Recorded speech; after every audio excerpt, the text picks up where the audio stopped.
波浪也能用来发电吗？效率是风能的7倍，为什么没有大规模推广？这里是知识 TNT。波浪发电就是利用海浪来进行发电。中国有句古话叫无风不起浪，换一种理解就是只要有风就一定会有浪的形成。自然条件下，空气必然会发生流动，风肯定是有的，只不过风大风小有所区别罢了。这样看来，波浪能确实比潮汐能效率更高，毕竟每天一般只能来2趟潮水，风浪却是全年无休。最近2年，荷兰的波浪能产业已经发展到了一定的规模，而根据他们的最新报告来看，波浪能的产能效率极高，能够达到风能的7倍左右。看来全球清洁能源结构也该是时候有所变化了。而发明浪能发电技术的是一家名叫 AW Energy 的荷兰初创公司。不得不说，第一个想到用波浪产能的人绝对是个天才。什么是波浪能发动机？究竟是怎么发电的？会改变世界能源格局吗？用波浪能发电，产能碾压风能和潮汐能。然而你肯定想不到，提出这个主意的人并不是什么机械工程师，更不是什么能源产业专业人士，而是专业的潜水员劳诺·科伊伍萨里。1993年的一天，科伊伍萨里正在芬兰海岸玩自由潜时，被沉船上的一个巨大舱门所吸引。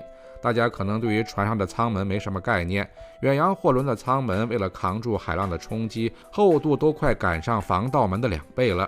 这样的一个大家伙，平时打开都要耗费一些力气。一般在沉船过程中，因为海水巨大的压力，舱门会被直接压紧，基本上没有什么打开的可能。而科伊伍萨里见到的这艘沉船的舱门则有些特别，或许是因为船员逃命时过于匆忙，阴差阳错之下，舱门并没有被关上，甚至还在随着海浪剧烈的摆动。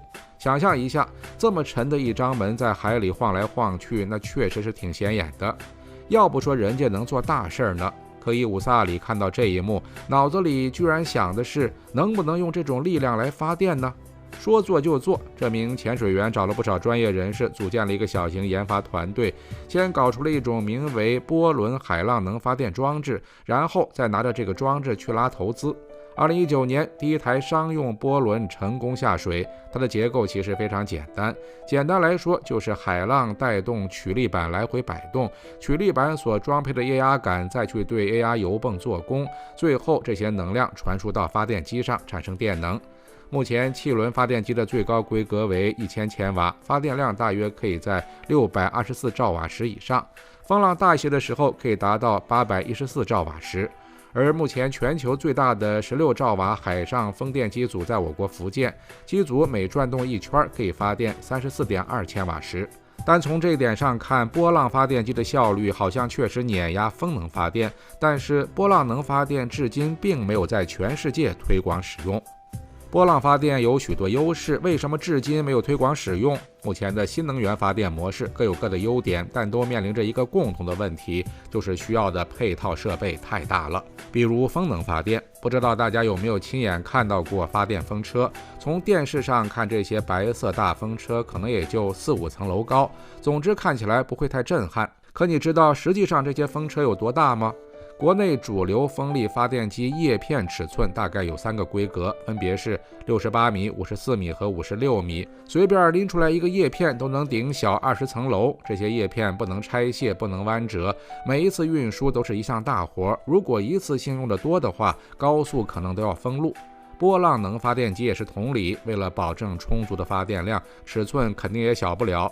以咱们国家2023年6月份在广东珠海运行的南鲲号悬浮式波浪能发电装置为例，成年人站在上面和一个小玩具似的。相较于风能发电装置来说，波浪能发电装置的运输与安装可以算得上是相当轻松了。它毕竟是一个悬浮装置，想要把它拖到目的地，找1-2条拖船就行了。只要拖船够多，几万吨排水量的航母都能拖得动，一个发电装置当然是小意思。托运到目的地之后，安装工作只需要固定一下就可以了。理论上只需要一根足够结实的钢索，还有一个足够重的重物。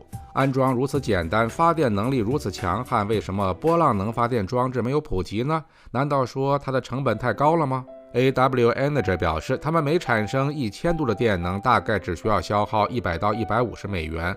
虽然比太阳能的发电成本贵一点，但是太阳毕竟不能24小时在天空上挂着，波浪能胜在工作时间。之所以没有大规模普及开来，主要还是因为技术问题。海洋那种高盐、高碱、潮湿的环境下，谁也没有办法保证发动机的寿命。2019年汽轮发电机才正式投用，如今满打满算过了5年，现在就来商讨波浪能发动机的使用寿命，实在是为时过早了。